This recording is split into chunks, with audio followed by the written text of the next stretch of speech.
Hi guys, welcome back to my channel. My name is Qiqian and you can also call me Luna.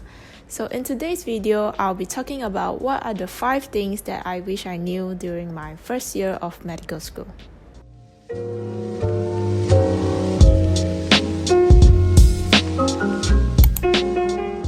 Number 1. Having a good support system, aka quality over quantity. Especially when you're a freshie, orientation is really one of the best time for us to make new friends and, help us adapt into this new environment. During my time, I also had the privilege to make many new friends, which really helped me during my years ahead. However, what I meant by quality is that having one genuine friend who will be there for your studies or even emotional support is still much better than having 10 other friends who are just in there for the fun. Of course, there are exceptions as well. I do see people with large group of friends who have great support system as well. So it really differs from person to person. Just make sure that you are not pleasing everyone and lose yourself in the process. Number 2, don't be afraid of asking for help. I can say I have always been the type of person who tries to search for an answer myself instead of asking for someone's help because I just don't want to look like I'm asking stupid questions. So while this might work for the theory side of things, it just doesn't work in practicals. Especially when we have OSCE examinations, it's really important to know and practice the right techniques. During my first and second semester, we tend to have clinical classes once or twice a week, and then we would have a small test where we call DOPS by the end of the month. During the small test, the doctor would observe our technique and see if we are doing the right things and decides whether if we pass or fail. So if you fail, you have to relearn the right technique and redo the test until you pass. I can't say it's common to fail, but it's possible. So just don't beat yourself up if you fail the first time.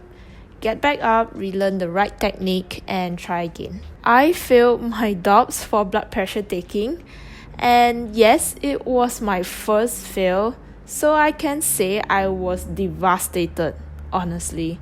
So from that, my main takeaway is that I would always double check my techniques with a doctor after every small learning session to make sure that I'm practicing the right techniques.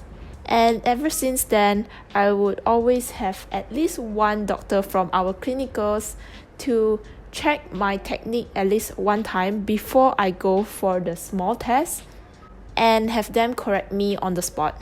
Number 3. Having good time management from day one. This is one thing I tend to struggle with a lot when I first enter medical school. However, I'm really on the fence with this point because even after the poor time management, everything still turned out fine when I look back. Just that it would be something I want to tell my younger self to prevent all that unnecessary emotional breakdown throughout that period. I personally feel that it's important to know that you don't have to go to every party or gathering just because of the fear of missing out. Especially in your first year, there will be gatherings after gatherings. Not in this lockdown though. For me, I tend to go for most of the activities and procrastinate my work, therefore stresses me out. Yes, I do have great memories now I think back, but is it worth the stress? Debatable. So what I do now is that I always have a planner with me to write down what I will be doing for the week, and so that I can roughly estimate how much time I would need to meet my study target.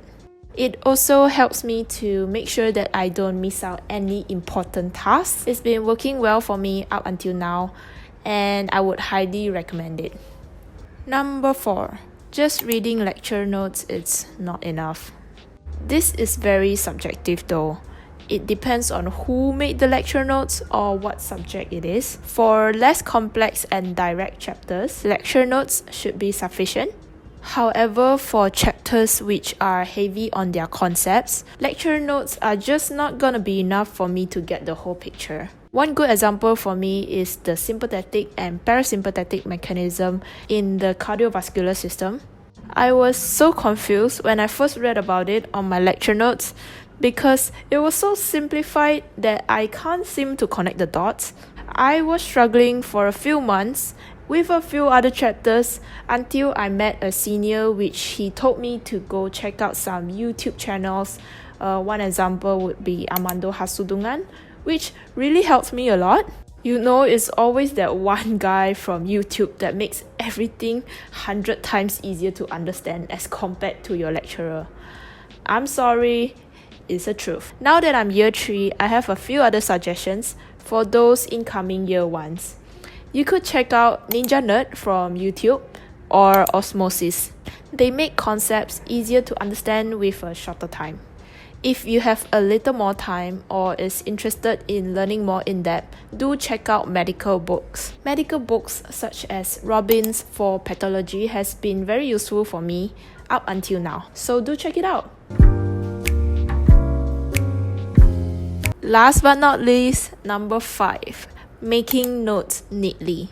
This is very subjective as I understand different people have different ways of studying. I used to make notes during my A-levels, but I have stopped ever since I entered medical school because I realized that it's just too much to write with too little time. So instead, I printed out my lecture notes and wrote it on the side. It was okay at the start because we were just doing pre-med chapters, but things just got really messy when we started doing system by system. Because when it comes to studying system by system, we need to fully understand the concept, and that's why I tend to have a lot of paste-its and mini notes around my lecture notes, which just looks real messy. And if I'm not wrong, that was for the cardiovascular system back in semester 2. I didn't do too well for that system, honestly, and I was really sad at that point of time. So I decided to change up my way of studying into my old ways, which is to make my own notes. But instead of writing it down, I am typing up my notes and directly pasting explanations for concepts from ebooks into my notes, so that it looks neat and tidy to read and easier for me to refer back when I need to. It's honestly a lot of work, and I often wonder if there is a smarter way of studying, but it's been working well for me for the past 2 to 3 semesters, so I guess this is the way to go. Okay, so here are the main 5 things that I wish I knew during my first year of medical school. Now that you guys know it, hopefully you guys don't repeat the same mistake that I did. For those of you who are already in your year 2 or year 3 of university onwards, do leave a comment down below and let me know what are some of the things that you wish you knew during your first year of university. And if you would like to see more of my videos, please hit the subscribe button, and I will see you guys next time. Bye!